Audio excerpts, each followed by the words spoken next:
Rikthehemi në transmetim të drejt për drejt në pjesën e dytë të emisionit Balkan Talks, të nderuar shikues. Unë kam kënaqësinë që paneli ton t'i bashkohet Andi Hoxhaj, profesor lektor në King's College në një prej universiteteve më autoritare botërore. I dashur Andi, falenderoj që na u bashkove. Faleminderit dashur Franko dhe shumë kënaqësi të jemi së bashku. Andi, në pjesën e parë ishin 3 panelistë ushtarak dhe janë ende në shoqërinë tonë dhe diskutuan për dimensionin ushtarak.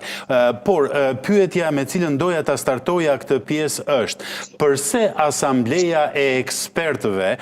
e përbërë nga 88 klerik të lartë në Iran kaloi një javë, diskutohet që mund të zgjedh djalin e Ali Khamenei, 56 vjetarin Mojcab, por ende nuk e ka zgjedhur. Është çështje frike, sepse dhe ai do të jetë target i sulmeve ushtarake izraelite dhe amerikane, apo ka diçka më shumë, siç po fliste BBC-a sot në mëngjes, kur thoshte që janë duke diskutuar edhe disa rryma se nga do shkojmë, në rrymën e dorës së ashpër, apo do të kemi diçka më tolerante për të hapur rrugën e negociatave me Shtetet e Bashkuara të Amerikës. Atëherë, Franko, natyrisht ka dy observime se si mundet të zgjidhet kjo, po është kjo e dyta që është raportuar nga BBC-a, ku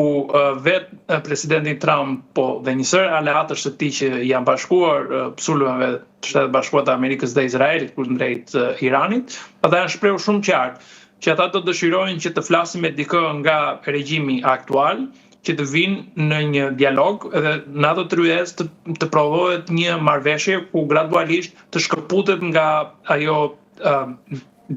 pozicion radikal që është mbajtur deri në këtë pjesë. Ishte përfolur ose të paktën në media të botërore, po madje edhe ishte vetë ofruar djali i Shaut, ku ai mund të ishte një lider tranzitor, po presidenti Trump dhe Netanyahu e kanë hequr këtë si ekuacion, kështu që ata do preferojnë të ishte dikush që ishte brenda dhe me këtë rast në një formë graduale ajo mundet të kishte një zgjidhje politike. Të paktën kjo duket që është përqimi dhe kjo duket që mundet të jetë një zgjidhje. Përndryshe pastaj ne do shikojmë që kushdo që të propozohet dhe që të ketë atë pozicion radikal që neve kemi parë nga ato vallë, atëherë mendoj se ata do kenë të njëjtin fat siç kanë patur dhe liderët e mëparshëm që ne kemi parë që ata po vriten çdo ditë.